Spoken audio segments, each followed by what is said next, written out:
Klein says that, you know, he would like to brought a lot of his own stuff on the show and so on.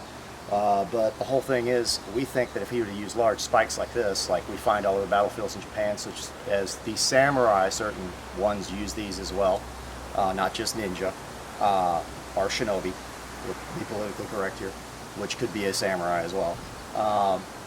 They would have done more damage, especially against a Spartan. The weight of this, and if you look at the point on this, I mean, big difference. This is Thrand. If you look at this bow shuriken here that I have, it's a large spike. And that's exactly what it looks like. It's a large spike that was made into a weapon. This here is kind of like a blade. I mean, it's just something I had. But anything can be thrown as a bow shuriken if the weight and the balance is right. The bigger and longer they were, they're more spear-like. You can actually throw them on a flatter line, straighter, longer. And this is all a matter of controlled spin. These aren't just being chunked out there. We don't go out there and throw them like a knife, you know. Even if we do put spin, we do it with control. So we'll see if we can get lucky here and get a few of these in this target.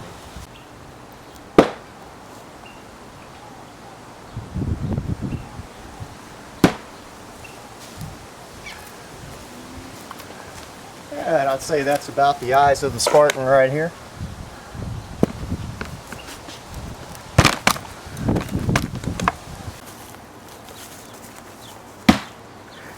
Not too bad for about 30-foot throw. We'll walk up here, see what happens. I don't know. I think that'd put a damper in your day. Yeah, at 30 feet, it sure as hell would. Not bad, but the flip makes it a little inferior to shuriken jitsu. Just that shuriken jitsu is a long distance. Yes, a master can have great power, but a novice will lose power at distance is the only difference. Unless he's using something with some good mass. There you go. That's how European works. This is how bow shuriken works. Watch the difference in the release.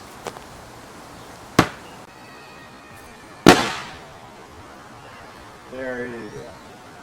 That's how European works. This is how bow shuriken works. Watch the difference in the release. Straight. Meaning if my opponent was standing here for this and he stepped in the middle of this revolution and it hit it this way, because he moved in on you just for dumb luck, boom. He's hurt, maybe a broken bone, if he's not wearing good armor. This one, the entire flight, we've got it pretty much lined up with the guy. So even if he moves forward, there's a good chance this point's going to land no matter what. That was the idea of shuriken jitsu. And control spin. There we go. Just like a bow shuriken, it flew straight as well. A little more pitch because it's not really balanced as well for it. But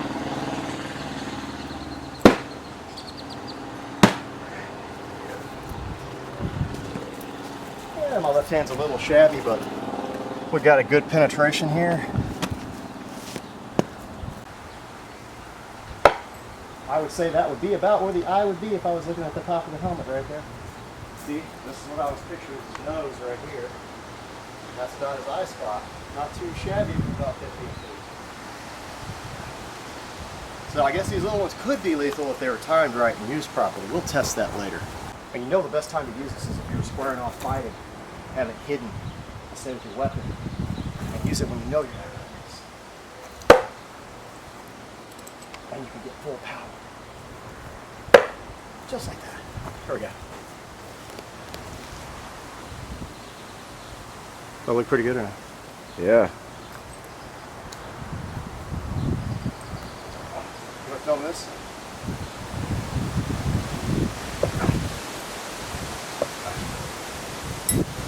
Or better yet, let's do our other one. Training, you can throw multiples. Just like this. Like over here. Not too bad. You can't judge exactly what you're going to hit. You can still do it. The reason we're using these right here is because these are actual spikes that could go through armor. They have a decent amount of weight. These could impale a man. Someone with no armor or light armor, dead. Armor might be a wound, but still these would be substantial. Just the weight of one of these hitting, if it hit flat, could shatter a bone. These are heavy spikes. I'm going to show you throwing a multiple here. It's kind of like a shotgun pattern. Give a decent range. And there you go. Like a shotgun. Don't know if you got quite the accuracy, but nicely worked. Let's check them out.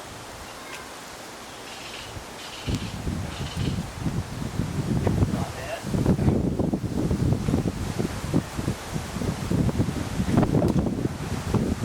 There we go. Cut it. It's one of my favorite, most powerful blows.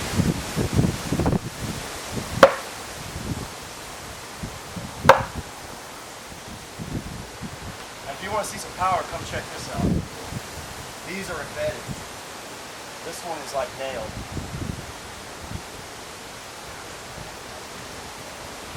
Say I'm fighting with a Spartan, or I'm fighting with another samurai. But I'm sitting here fighting, doing my thing. I don't even have to look down, and I can throw directly through his foot. So, and that foot is unprotected. If you want to see how it would have hit, that's my foot right here. I'm sorry, when you crucify his foot to the ground, that's going to be it. He's going to be a pain. I don't think he's going to run on that, man. I really don't.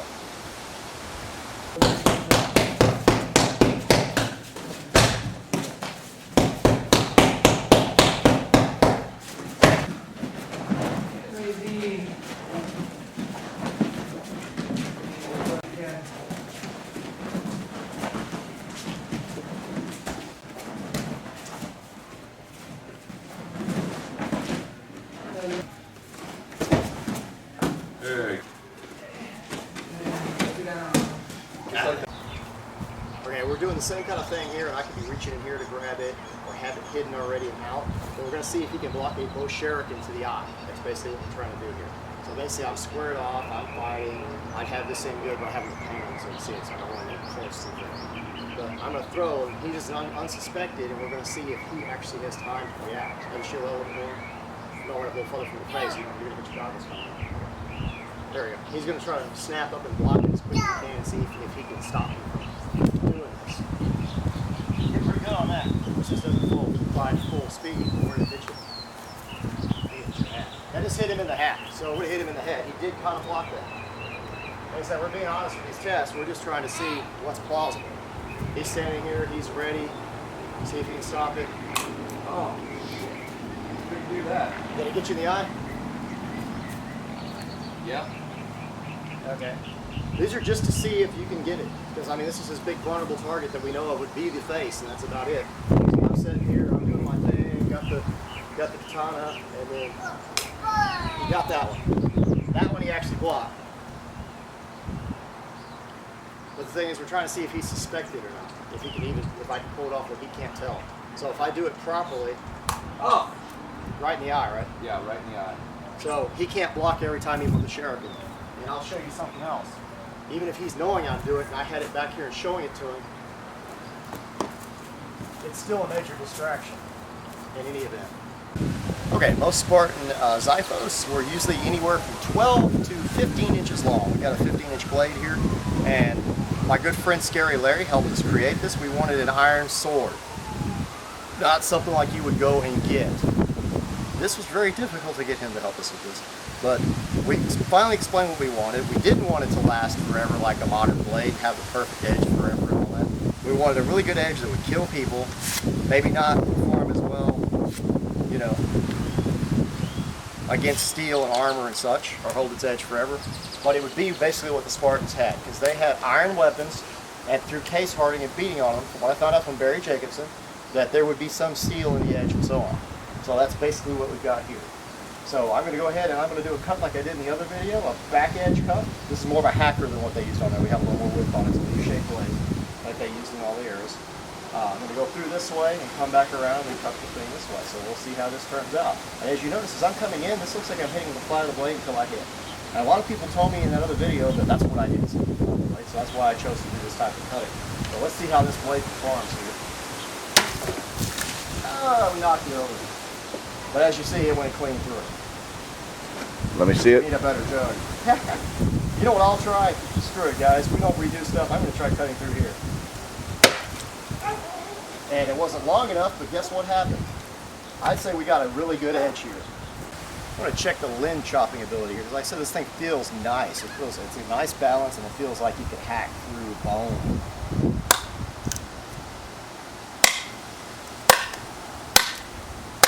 it acts like an axe. That's what I'm getting out of this.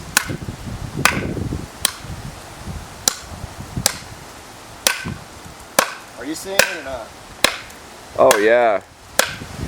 It's doing some serious work on that 2x4. If this hit a bone, I mean, flip it over. I don't think it's damaging the blade at all. I just want to test both sides.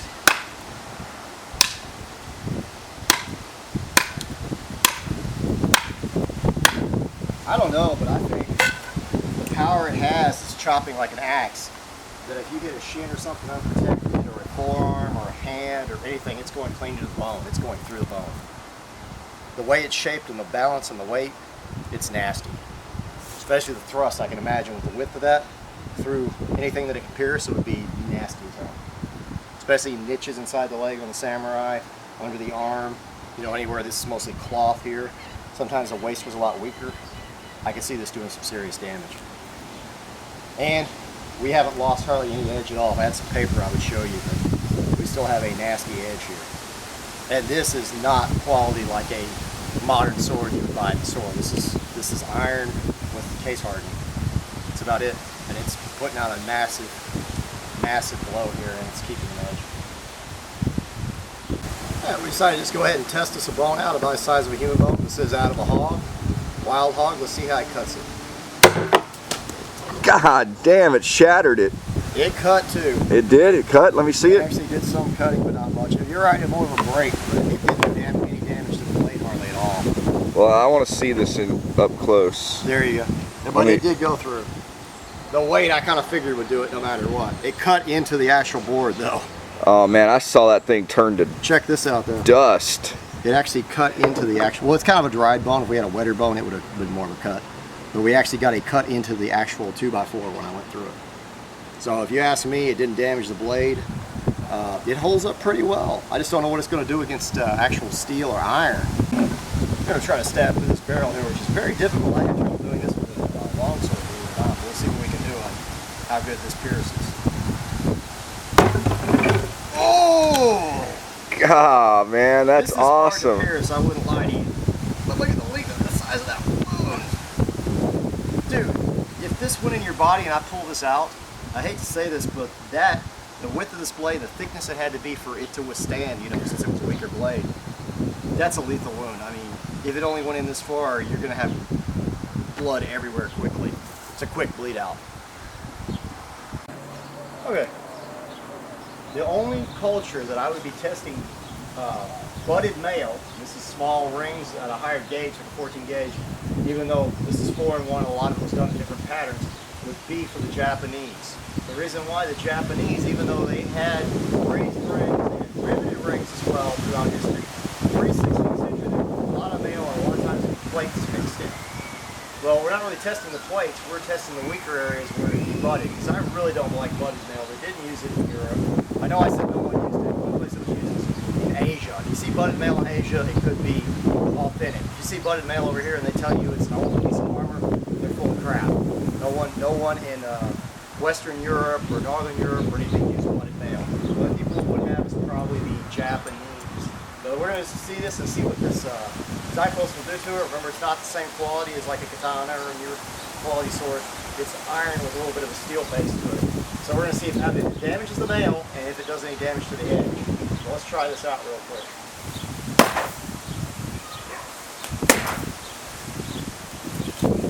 Okay, apparently with this tiger weave and this really heavy chain, we didn't get any damage to the male at all. It didn't even unbend it. But as you see, we got a lot of edge damage. Not unrepairable.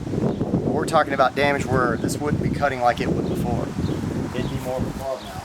Well, we're going to see if we can thrust through this now. And if we get through it, then that's good. But I don't know if we can. This is a really tight weave. Martin just donated this. You'll see him in the video fighting. He's more of a European style fighter, but he's still good with the weave. Let's see what I can do with this. Have to check it. I unbent a ring, but with a heavier gauge, like they would have done in a tighter weave, I unbent a ring, but it can go through with this broad thrusting tip. We got a little point damage. This is the edge here that hit the chain. You can see the damage. It's repairable, but it's still damaged. This isn't going to cut like it's supposed to. You might get a nick at it if there's a sharp area left, but it's not going to slice through somebody. And this side, if you can see where it's got a better edge, where it had been damaged, you might even be able to see some of it back here. That's what it's supposed to look like before you hit the chain up here, the thin part. But we did some damage too here when we were playing around with it, hitting it. So now it doesn't hold the edge as good as it could if it was a modern or Viking era sword or anything like that. Too much iron, not enough steel. Okay, this is 14 gauge and it's a little bit smaller than 5/16 inch ring, so this means this is a really tight weave if you look at it. That's what didn't come apart. Now it's extremely heavy to wear, and the way the Japanese would get away with using heavier gauge rings so they didn't bend as easy is this is extremely heavy. I wouldn't want to wear a full shirt of this. I mean, it'd be a lot. It'd be way more than what the Vikings wore.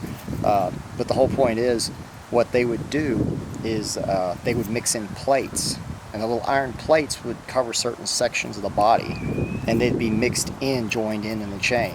So that would bring the weight down tremendously. These would just be joint areas, you know, for the bends in the arms and stuff like that, and the plates would be laced into it.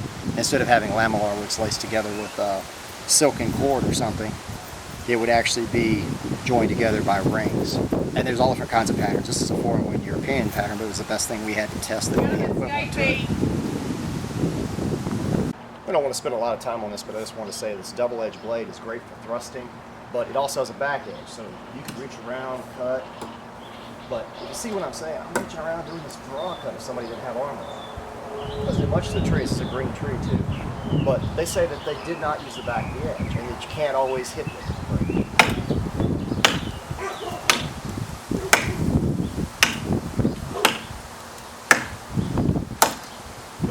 Every blow is landing with the edge, and I'm not seeing a lot of difference. You can't really see it too well here.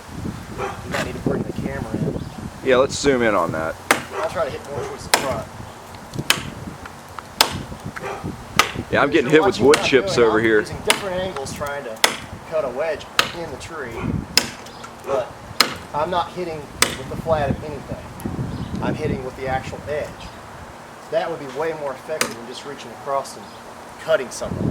I mean, they can say whatever they want, but if I had an opportunity to cut like the back of a leg or into a neck, and I do this, that's going to do way more damage hacking into somebody's neck or a spot, and it takes a lot less time than trying to. Although they'll both work, but I just want to state that. I'm hitting with the back. I'm pretty sure you see I'm hitting with the back of the edge. I can do it in all different angles. And I really don't think that our ancestors would be able to figure that out. Yes, there's a little more power hitting straight on, but we're getting power either way.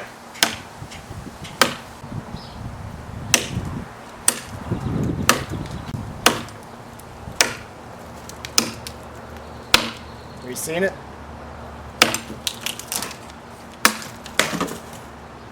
All back edge until the last swing.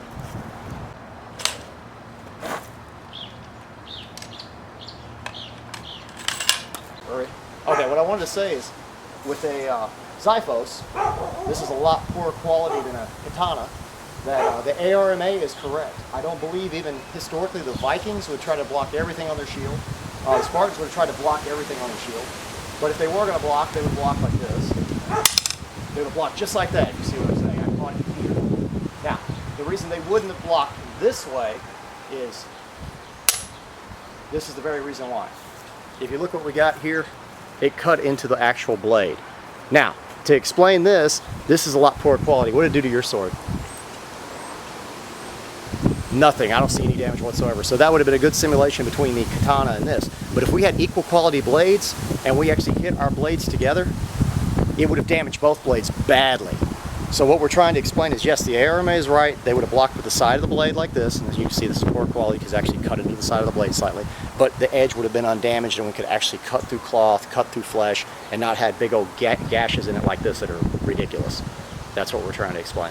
But no, we don't believe any culture would beat their blades into each other like that. I mean, it's just unnecessary damage to swords. We don't find swords in history damage like that, and the ARMA has done a lot of good work, and you should check it out.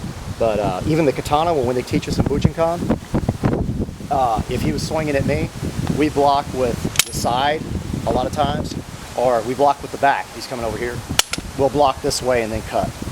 So just let you all see. If I step back over here, if I'm standing here and he comes in over here, a lot of times we'll do this kind of number, or we'll even do this. Or sometimes if somebody's swinging, we'll actually cut in against the thing and into the guy. So we'll try not to actually hit our actual edge, so no damage to this blade whatsoever. Okay, I wanted to talk about the Fukia, the blowgun. They didn't do much tests on it on Deadliest Warrior. They basically shot something that had little feathers on it or something, and it had no power. Kind of set out there in the target, who knows. But actually they were made with rolled rice paper. That's a very long dart there. We got some shorter ones here. But if you notice, it's rolled paper. It's more sophisticated, has more power.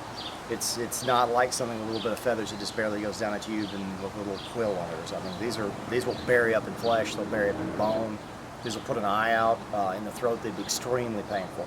You don't necessarily need poison. Poison wasn't even used that I know of on these normally. It could be, but I mean normally that wasn't even the point. The point was you had a little 1 foot blowgun up to a 3 foot footer, something like this, which will have more power than 1 foot as well. We're using this and a little more accuracy.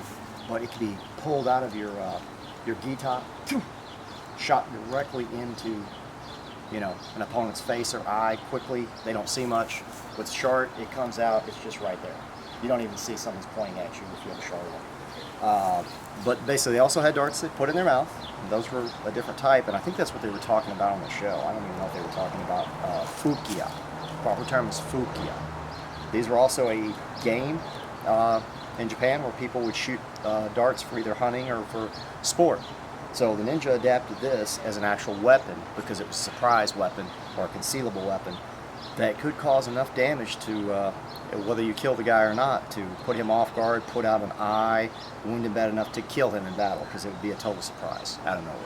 We're going to test the power of these and show you the difference between these and what they tested on Deadliest Warrior. Okay, this is the 24-foot mark right here, and the target's right there. Elgrimir is going to be filming the actual target as the darts go into it. Great man.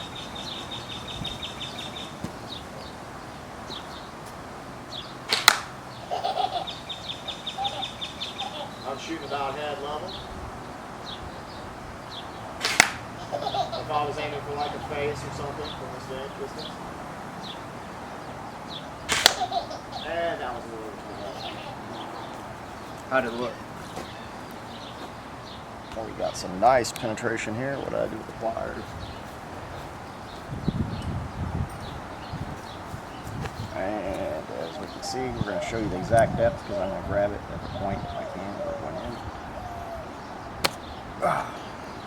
That was penetration into this wood. I didn't really catch that. Let me see the next one.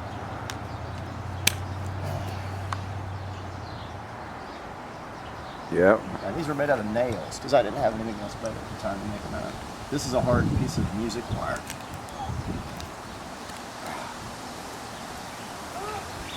I'm sorry, that's nasty to an eye. I think that pretty much do it, or a throat. This would impale all the way up to these frets.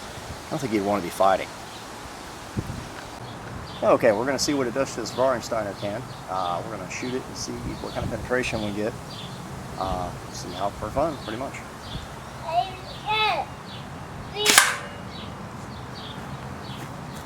I was aiming at the center, and it looks like I get the A, not right in the center like I wanted. But we definitely had penetration into the can. Yeah.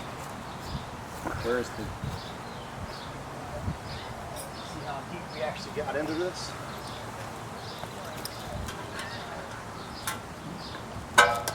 Yeah, I think that's pretty decent. Okay, we're at about the distance of about 25 feet. We're going to check the accuracy. That's a head of lettuce. Going to represent our Spartan's head here, or whoever the ninja, or, well, this is specifically pretty much a shinobi weapon, is aiming at. We're going to aim for the eyes just to see if we can hit that accurately, and if we can hit the face or the eye. So let's see what happens. Also, penetration will be fun.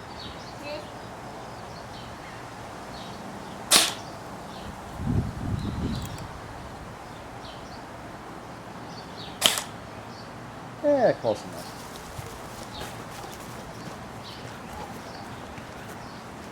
I was picturing the eyes being about here, so I still think that would mess your day up.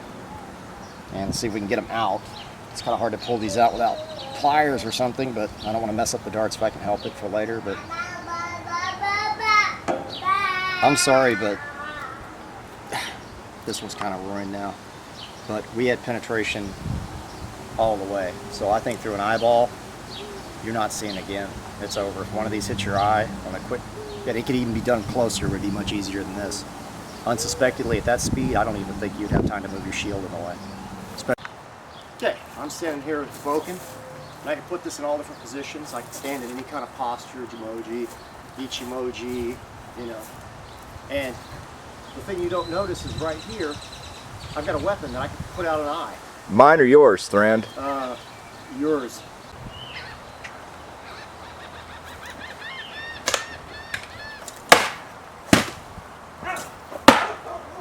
And we got a nice eye shot here. I don't know, but I think that would screw somebody's. All right, we're going to check the power runs and see how powerful it is.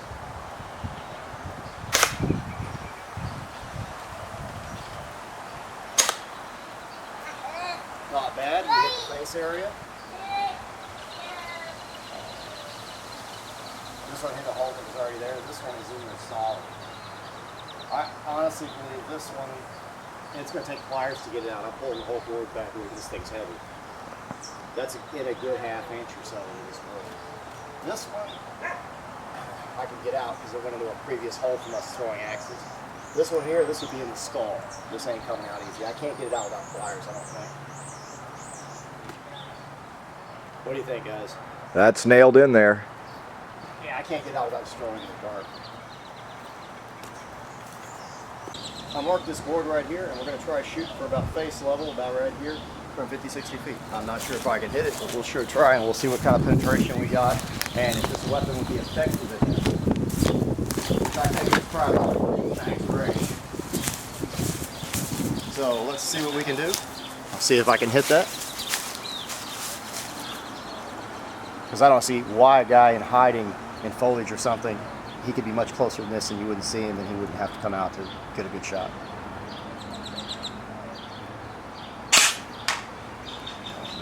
Yeah. Hard compensation from a distance. Yeah, not too bad.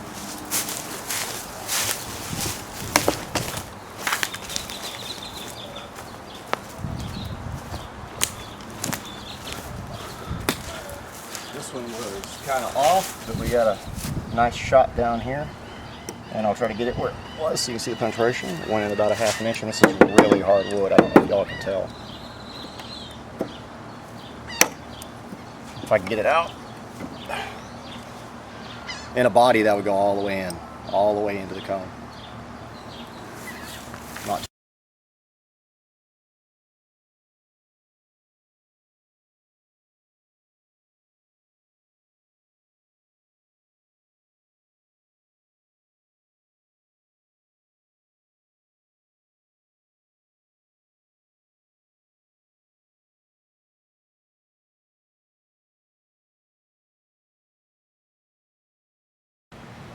I want to go ahead and shoot this as a trial here, and I'm going to shoot this special dart I made. It's not a blow dart, it's actually a safety dart, so I can actually test this on somebody, see if they'll be able to block with the shield. But we're going to try it first on this one to see how it shows up here. Hey, Thrand here. What we're going to say is, I'm sitting here, I've got the hidden blowgun. He doesn't see the little 1-foot blowgun, and I'm sitting here fighting with him. So I'm doing my thing, moving around. I come in, and he doesn't expect this. You know, he doesn't even see this gun that came up, so he doesn't know there's going to be a ranged weapon used at point blank range. We're going to see if he can block with this shield and I'm aiming at his eye. Right in the eye. Sorry, but I didn't see a flinch. I didn't even see him move. Barely. But we'll do one more here. Let's give him one more chance at it. Now, you totally are expecting it now. You know, in theory, you were expecting it anyway, but now you know for sure you've had it happen, and I'm going to get ready, and I'm getting ready to attack. Ready? Okay. He's sitting there. I got to get him off guard then. Just the sheer Metsubushi of it could have gotten him killed. You notice I just came in while he's got the shield up and stabbing. So, yeah, I see this as being a good Metsubushi. And one of the blow darts to the eye like we tested earlier, if you got one of those blow darts in your eye, I think that would pretty much be a lousy fight afterwards. Amazing. Couldn't get the helmet with the goggles. Well, what's going on? I'm doing my thing here. I have my Fukia hidden behind here. So I come in, I attack, whatever I'm going to do. I come down, set him up. He doesn't even know what's going on because he doesn't even see what just came up in front of him. So he's going to be unsuspected, but he knows what's going on. He's going to try to block it time if he can.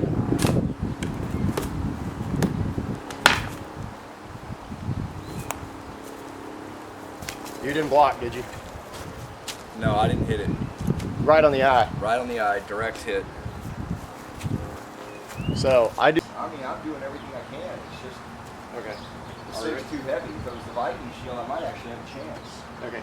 This is this. As you guys know, this is how it's set up, and this is how it's going. I've got the gun up. He doesn't know it, so we're going to go ahead and try again here. He says he can try better. He's going to give us everything he's got, so he can stop this from hitting him in the eye. So we'll see. But he has to be unsuspected, so why we're sitting here talking until I... Oh!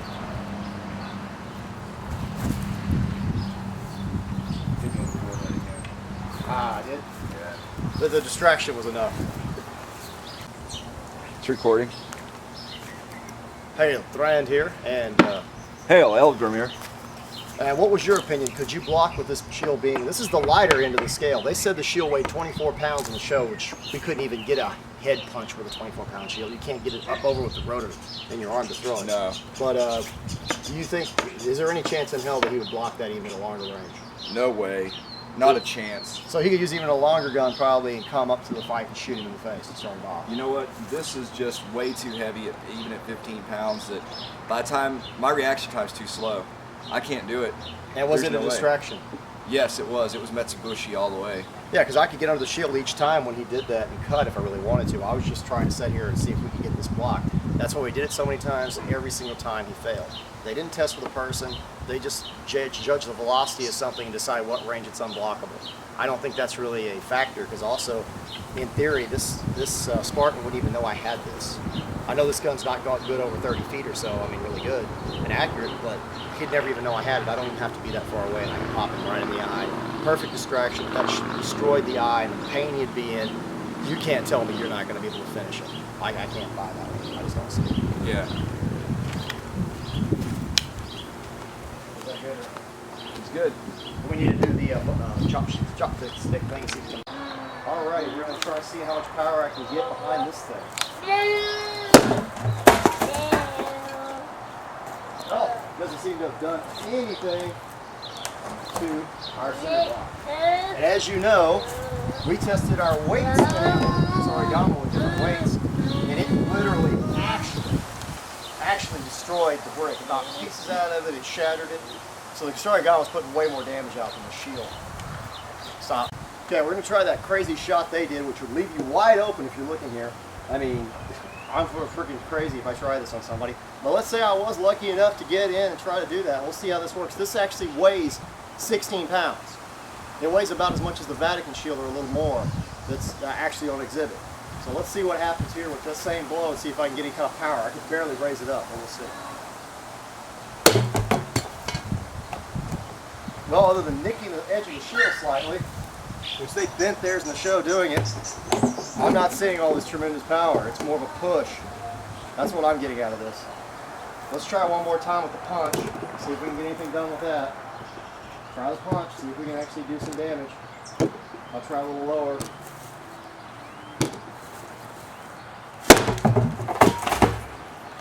I'm just not seeing it, guys. I'm not seeing it break the center block from punching it. We're going to have to find some other way to test this. This is the same shield we've been using over and over again. It's taking all kinds of damage, but this is the Viking design. It's not strapped on the arm, as you can see. It's held by a center boss, so you have a lot more reach. You can punch somebody, it's way out there. We're going to try it down the brick, see if we can get a little more speed, because this weighs about half the weight. Well, I should say exactly half, but it weighs about 8 or 9 pounds when that thing weighs about 16. So, and we know that they said 24 in the show. If it weighed 24, I couldn't even accelerate that to punch with it. All I could do is push people with it.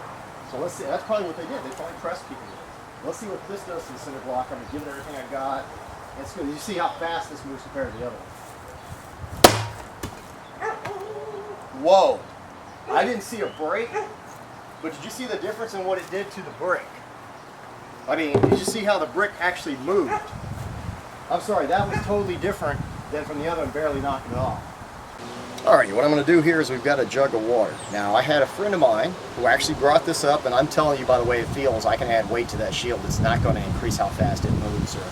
I mean, it's going to have more momentum, but due to the sharp range of motion of the arm, and you look at what I'm trying to say, you're not going to get more out of it adding weight. But we're going to see how much this weighs here, and with the 16 pounds, if I use this with it in my hand, this should add weight to the blow.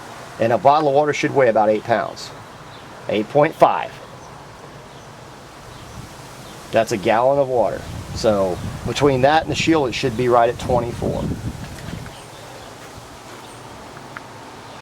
Okay, what we got here is I'm holding the jug on my hand, and I'm going to try to punch with this, which I can already tell you, this blow, 24 pounds is impossible. No one would do this. Of course, the weight would be more evenly distributed and back over my arm. We're not arguing that. We're just trying to add weight to this blow to see how much more damaging it will be to the cinder block at the edge of the shield. So let's see what happens. I'll see how fast I can accelerate it if it does more damage. Oh! Besides losing the cap, and it seemed to have a little more tip off than before, not too impressive. And it was slow. Let me try it this one more time. Let's see what happens here. Ah. I'm not seeing it. No, it's useless. It would hurt you. No one's arguing that. You could break a rib. But I wouldn't want the extra weight. If I could make a lighter shield that would last, I would rather have that than this. I'd rather have a 14.5 shield, 15, 16 pound shield like this to actually fight with, where I could move it and do what I need to do with it. You know what I'm saying? Then have the extra weight. I don't see it. It wouldn't be worth it. It's not going to help you do more damage punching somebody from what I tell. We'll try out some more tests here. Here, he's wearing a Visby coat of plates. A lot of the later century samurai armor was the same kind of thing. They were wearing plates. They were on the outside laced together, not on the inside. And a lot of people were arguing that way. So we tested in the other video, we tested the little scale type one, which was earlier century. They also had mail. We'll try to test everything we can in this video as accurately as possible. This is more to test to see about punching and how much damage it does and if you think it can kill a man in your body. Now let's see what we got. Any pain? No. Not at all. No pain. Crank it up a little bit. Crank it up. Alright, That hurt a little bit, but alright. okay, let's go to the body again. I'm good. Okay, so what I'm saying is this is punching with the edge of the shield. I'm hitting plate. The samurai would have armor and padding. I can see it not even knocking him back and cutting your head off. So I'm not seeing all these points. We'll get one more good one right here. Anything. Oh, yeah, that's a bruise. But you're not dead. You're No. not going to die and go to the hospital. I don't need ER. No. Okay, let's try the head. This is the one that they were trying to say was a big killer in 45 Gs. Coming across this way. This is going to hurt a bit when I do it. How bad are you? I'm alright. How bad? I'm good. You sure? I'm good. His eyes look good. Okay, I'll try one more. Oh. Oh. How bad are you? I'm good. I'm not getting this.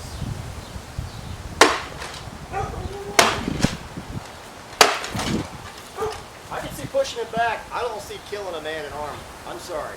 So all those kills they gave the samurai, you know, the 200 something kills and the 400 something on the ninja, this is the problem I have with this overhead shot. If you were to grab it while I'm trying to do it, do it again. Do it again. I can't even hit him. You're telling me a ninja ain't gonna see this. Ugh! Ugh! And to stop it with his bare hand. And if I try to punch him, look, he moves. This is my problem. The samurai's going to be used to this kind of stuff. I'm in here trying to get in. I throw a punch. This whole shield, it weighs 24 pounds. I'm not going to be on balance. I don't think this was a tactic, unless it was opportune. I'm right here. We're fighting. I get a little in. And that's about it. It'd be a softening up blow to do something else. And